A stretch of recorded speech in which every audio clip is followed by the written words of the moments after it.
اعوذ باللہ من الشیطان الرجیم، بسم اللہ الرحمن الرحیم۔ السلام علیکم ورحمۃ اللہ وبرکاتہ۔ اور اسی کے پاس غیب کی کنجیاں ہیں جنہیں اس کے سوا کوئی نہیں جانتا، اور وہ جانتا ہے جو کچھ زمین میں اور سمندر میں ہے، اور کوئی پتا نہیں گرتا مگر وہ اسے بھی جانتا ہے، اور کوئی دانہ زمین کے تاریک حصوں میں نہیں پڑتا، اور نہ کوئی تر اور خشک چیز ہے مگر یہ سب کچھ کتاب روشن میں ہے۔ قرآن پاک کی یہ آیت بڑی پراسرار آیت ہے۔ پراسرار یعنی رازوں سے بھری ہوئی، اور جیسے جیسے اس آیت کے باطنی رموز کے تالے باطنی مفہوم کی چابیوں سے کھلتے ہیں، ویسے ویسے دل کے شعور کے بند دروازے کھلتے جائیں گے، راستے بنتے جائیں گے انشاءاللہ۔ تو غیب کی کنجیاں، غیب کی چابیاں رب کے پاس ہیں۔ غیب کسے کہتے ہیں؟ وہ بات، وہ علم، وہ شے جو ہماری آنکھوں سے اوجھل ہے۔ اوجھل ہے یعنی موجود تو ہے مگر ہم اسے نہیں دیکھ پا رہے۔ چلیے غیب کی بات سے پہلے ذرا اس پہ غور ہو جائے کہ کنجی کیا ہوتی ہے، چابی کیا ہوتی ہے۔ آسان الفاظ میں کہ کوئی آپ کا قیمتی سامان ہے، کوئی قیمتی ڈاکومنٹس ہیں، کوئی خاص کتاب ہے، کوئی خزانہ ہے جسے چھپا کر رکھا ہوا ہے کسی خاص جگہ میں، کسی صندوق میں، اور اس کی حفاظت کے لیے اس پر تالا بھی لگا دیا کہ اس تک کسی کی رسائی نہ ہو سکے۔ وہاں تک وہی پہنچے گا جس کے پاس چابی ہوگی۔ اب چابی یا تو چرائی جا سکتی ہے، اور اگر خزانے کا مالک بڑا باخبر ہے، بڑا زور آور ہے، اس کے ہاں سے کوئی شے چرا لینا ممکن ہی نہیں، تو پھر اس خزانے تک پہنچنے کے لیے اس مالک کی چاکری کرنا ہوگی، ایسا ایماندار بننا ہوگا جیسا اس کی ریکوائرمنٹ ہے۔ تو پھر اس مالک کی مرضی ہے کہ وہ اس خزانے میں سے کچھ تمہیں بھی عنایت کر دے، تمہیں بھی کچھ خبر دے دے کہ اس تالے کے پیچھے کیا راز ہے، کیا شے ہے۔ آج کل کے جدید دور کے مطابق اگر کنجی کو، چابی کو سمجھنا ہو تو ذرا انٹرنیٹ پہ موجود کسی سافٹ ویئر کو انسٹال کرنے کے وقت غور کرنا کہ کوئی ایپلیکیشن جسے آپ اپنے کمپیوٹر، لیپ ٹاپ، ٹیبلٹ یا موبائل پہ ڈاؤن لوڈ کرنا چاہتے ہیں تو پہلے آپ کو اس کی مین ویب سائٹ پہ جانا ہوگا۔ ٹیکنالوجی کی کوئی ایپلیکیشن آپ کو کسی بیوٹی ٹپس والی ویب سائٹ پہ نہیں ملنی، اس کے لیے مخصوص ٹیک کی ویب سائٹ پر ہی جایا جائے گا۔ اب ویب سائٹ پہ وزٹ کیا اور اپنی ڈیوائس کی ونڈوز یا اپنی ضرورت کے حساب سے کوئی ایپلیکیشن چوز کی۔ اب مرحلہ آ گیا اسے ڈاؤن لوڈ کرنے کا، وہ بھی ہو گئی، وہاں تک بھی رسائی ہو گئی۔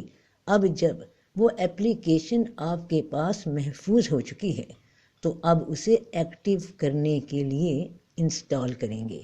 انسٹال کے دوران پھر ایک رکاوٹ، ایک حجاب، ایک پردہ یعنی ایک میسیج آ گیا کہ اس ایپلیکیشن کو انسٹال کرنے کے لیے یعنی استعمال میں لانے کے لیے آپ کو اس ایپلیکیشن کا پاس ورڈ لگانا ہے یا اس کی چابی، اس کی کی جنریٹ کرنا ہے۔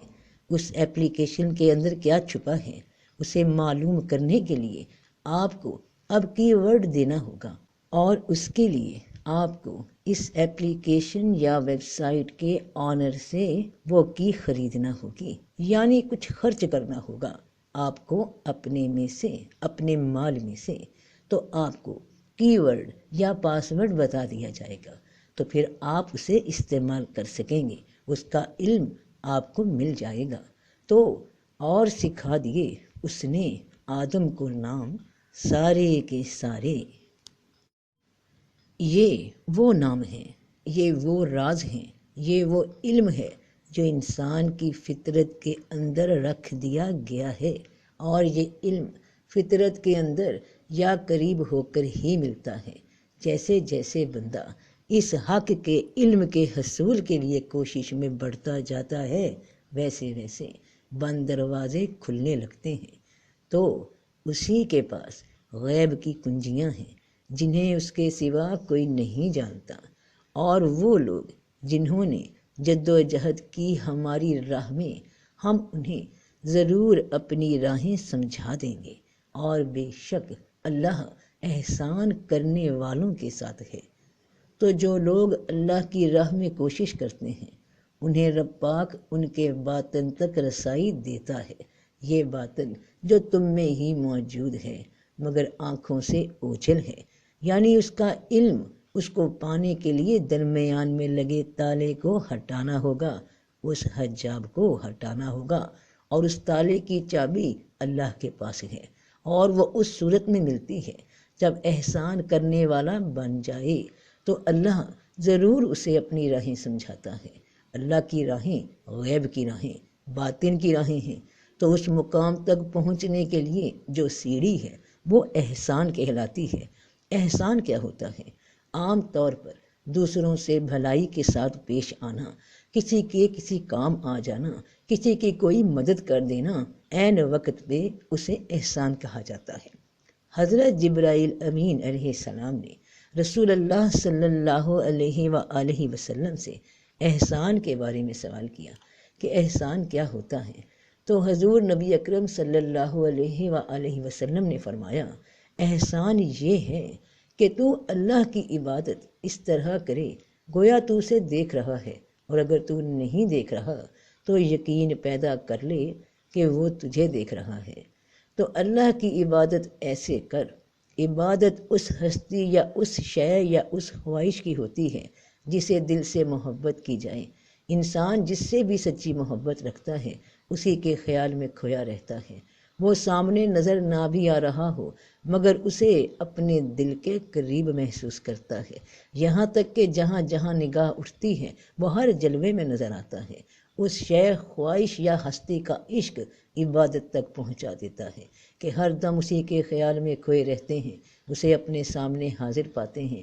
عاشقوں کے دل میں ایک انجانا سا خیال رہتا ہے کہ میرا محبوب میرے ساتھ ہی ہے، پھر بات خود کلامی تک آ جاتی ہے، خود سے ہی سوال کرتا ہے اور خود سے ہی جواب ملتے ہیں۔ محبت کا حق ادا ہوتا ہے، محبت کا حق ادا ہوتا ہی تب ہے جب انسان خود کو اسی شے میں ڈھلا ہوا محسوس کرے جو اس کا محبوب ہے، جو اس کی طلب ہے، اس کو اپنے آس پاس محسوس کرے کہ میرے محبوب کی نگاہیں مجھے دیکھ رہی ہیں، میں اس میں ہوں، وہ مجھ میں ہے۔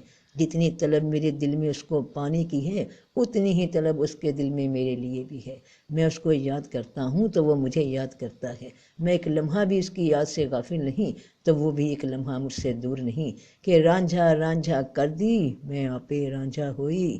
عشق کا قرب کا وہ لمحہ، وہ مرحلہ کہ جدھر دیکھوں تو ہی تو ہے، اب جو میرے محبوب کو پسند وہ کروں گی، کیونکہ وہ میرے سامنے ہے، وہ مجھے دیکھ رہا ہے، میں اسے محسوس کر رہی ہوں، اس کی نگاہوں کو محسوس کر رہی ہوں، وہ مجھے سن رہا ہے۔ اور یہ حالت احسان کی، عبادت کی، قرب کی جب رب کے ساتھ بن جائے تو احسان انسان میں کیا تبدیلی لاتا ہے کہ جو لوگ ایمان لائے اور جنہوں نے نیک عمل کیے ان پر کوئی گناہ نہیں اس چیز میں جو پہلے کھا چکے ہیں۔ جب پرہیزگار ہوئے اور ایمان لائے اور نیک عمل کیے تو پھر پرہیزگار ہو گئے اور نیکی کرنے لگے، اور اللہ احسان کرنے والوں کو دوست رکھتا ہے۔ تو جو لوگ ایمان لائے اور جنہوں نے نیک عمل کیے ان پر کوئی گناہ نہیں اس چیز میں جو پہلے کھا چکے، کہ جو عمل پہلے کر چکے تم گناہوں کے مگر اب توبہ کر لی، ان گناہوں پہ شرمسار ہوئے اور نیک عمل کی جانب رخ کر لیا، تو ان گناہوں سے کیونکہ پرہیز کر لی خود کو روکنے لگے تو رب پاک معاف فرما دیتا ہے۔ اور جب تم اس پرہیزگاری پہ مستقل قائم رہنے لگو گے نیکی کے اعمال کے ساتھ تو اللہ احسان کرنے والوں کا دوست ہے۔ احسان کا قرآنی مفہوم تزکیہ نفس ہے۔ تو عبادت کی یہ حالت احسان جب انسان پر چھا جاتی ہے تو کیونکہ اسے محسوس ہوتا ہے کہ اس کے رب کی نگاہ اسے دیکھ رہی ہے، اس کا رب اسے سن رہا ہے، تو اب کیسے میں کوئی ایسا عمل کر جاؤں جو میرے محبوب کو پسند نہیں؟ میں کیسے وہ بات منہ سے نکالوں جو الفاظ میرے محبوب کو پسند نہیں؟ تو اپنے اندر موجود سرکشی، بری عادات، برے اعمال خود بخود انسان چھوڑنے لگتا ہے، ترک کرنے لگتا ہے، پرہیز کرنے لگتا ہے۔ تو احسان سب سے پہلے پھر اپنے اوپر کرتا ہے کہ اس نے کوشش کی اس آگ سے بچنے کی جو اللہ کی ناراضگی کے نتیجے میں پیش آنے والی تھی۔ پھر اس نے احسان کیا اپنے سے تعلق رکھنے والی ہر شے پہ، ہر انسان پہ، کہ اب وہ سب کے ساتھ مثبت رویہ رکھے گا، نیک رویہ رکھے گا جیسا اس کے رب کا حکم ہے۔ تو پھر بے شک اللہ محبت رکھتا ہے احسان کرنے والوں سے، اور اسی کے پاس غیب کی کنجیاں ہیں جنہیں اس کے سوا کوئی نہیں جانتا۔ تو اسی کے پاس غیب کی کنجیاں، وہ علم جو ابھی تمہاری آنکھوں سے اوجھل ہے، وہ علم جو ابھی تمہارے لیے قابل فہم نہیں، اور وہی جانتا ہے اس علم کو بھی جو ظاہر ہے، جو تمہارے قابل فہم ہے، اور اس علم کو بھی جو تمہارے باطن میں ہے، یعنی سمندر کی گہرائی میں ہے، اور کوئی پتا نہیں گرتا مگر وہ اسے بھی جانتا ہے کہ تمہارے من میں، تمہارے باطن میں ایک چھوٹے سے چھوٹا خیال بھی ایسا نہیں جو اس کے علم میں نہ ہو، اور کوئی دانہ زمین کے تاریک حصوں میں نہیں پڑتا۔ زمین کے تاریک حصے یعنی تمہارے نفس کے شعور کے تحت الشعور کے مقامات، وہاں تک جو بھی سوچ، خیال، نیت دفن ہے وہ اس سے بھی باخبر ہے، اور نہ کوئی تر اور خشک چیز ہے، اور کوئی ایسا سکھ دکھ نہیں، کوئی ایسی اچھائی برائی نہیں، کوئی ایسی آسانی مشکل نہیں جو تم پر آتی ہے، وہ سب واقعات درج ہیں اس کے علم میں، مگر یہ سب کچھ کتاب روشن میں ہے، کہ ایک کتاب روشن میں یعنی کائنات کی کتاب میں یہ سب درج ہے، اور یہ کتاب اب الاسماء کے ساتھ بھری پڑی ہے جو آدم علیہ السلام کو تمام کے تمام سکھا دیے رب نے۔ تو اس باطنی علم کو حاصل کرنے کا شوق رکھنے والے جس ویب سائٹ پہ جائیں گے کسی اپلیکیشن کو ڈاؤن لوڈ کرنے کے لیے، تو اس ویب سائٹ کا نام ہے قرآن مجید، اور اپلیکیشن کا نام ہے اپنی حقیقت کو جاننا کہ میں کون ہوں۔ اس کو ڈاؤن لوڈ کرنے کے لیے اس ویب سائٹ کی ہدایات کے مطابق عمل کرنا شروع کریں گے، کہ پھر اگر تمہارے پاس میری طرف سے کوئی ہدایت آئے، بس جو میری ہدایت پر چلیں گے، اور ہدایت پر چلنے کے لیے یہ اپلیکیشن ڈاؤن لوڈ کرنے کے لیے سب سے بہترین کنیکشن البتہ تمہارے لیے رسول اللہ صلی اللہ علیہ وآلہ وسلم میں اچھا نمونہ ہے، جو اللہ اور قیامت کی امید رکھتا ہے اور اللہ کو بہت یاد کرتا ہے۔ یہاں تک بات پہنچ گئی، اور اب اپلیکیشن کو انسٹال کرنے کا مرحلہ آ گیا۔ تو فائنلی ویب سائٹ کے یعنی کائنات کے مالک سے باطن کو پانے کی، اس سے قریب ہونے کی، اپنے غیب کو جاننے کی سافٹ ویئر کی یا کی لاگر یا کی جنریٹر یا پاس ورڈ کے لیے رابطہ کرنا ہے، اور وہ ہوگا کب؟ جب احسان ہوگا، اور احسان کب ہوگا؟ جب تزکیہ نفس ہوگا۔ کب ہوگا؟ جب احسان ہوگا، اور احسان کب ہوگا؟ جب تزکیہ نفس ہوگا، کہ بے شک وہ کامیاب ہوا جس نے اسے پاک کر لیا، اور وہ لوگ جنہوں نے جد و جہد کی ہماری راہ میں، ہم انہیں ضرور اپنی راہیں سمجھا دیں گے، اور بے شک اللہ احسان کرنے والوں کے ساتھ ہے۔ تو سکھا دیے اس نے آدم کو نام سارے کے سارے، تو حرف ایک ایک حرف ایک ایک پرزے کی طرح ہے، الگ الگ نام کے ساتھ، اور جب ایک ایک حرف ایک ایک پرزہ صحیح ڈائریکشن میں جڑ جائے تو وہ الگ الگ ناموں کا مجموعہ اس نام کی پہچان بن جاتا ہے، ایک وجود سا پا لیتا ہے۔ الف لام لام ہے الف حرف، لام لام حرف، ہے حرف، اور جب یہ جوڑ کر پڑھا تو اللہ، وہ حروف کی پہچان اب نام بن گئی۔ اے فار ایپل تو کہہ سکتے ہیں، مگر اے کو ایپل نہیں کہہ سکتے۔ ایپل تب ہی کہلائے گا جب APPLE ایک ساتھ جڑے گا تو پھر نام کی پہچان ہو جائے گی۔ تو تم اس باطنی علم کو تب ہی پا سکو گے جب ایک ایک کڑی جوڑتے جاؤ گے نیک اعمال کے ساتھ، پرہیزگاری کے ساتھ، جیسے جیسے من صاف ہوتا جائے گا۔ باطن کا منظر جو ابھی دھول میں مٹی میں اوجھل ہوا پڑا ہے اجلا ہو کر سامنے آنے لگے گا، یہ تم میں ہی موجود ہے۔ تو قرآن کا پہلا مضمون ہی الفاتحہ ہے۔ فاتحہ اس چیز کو کہتے ہیں جس سے کسی مضمون یا کتاب یا کسی شے کا افتتاح ہو۔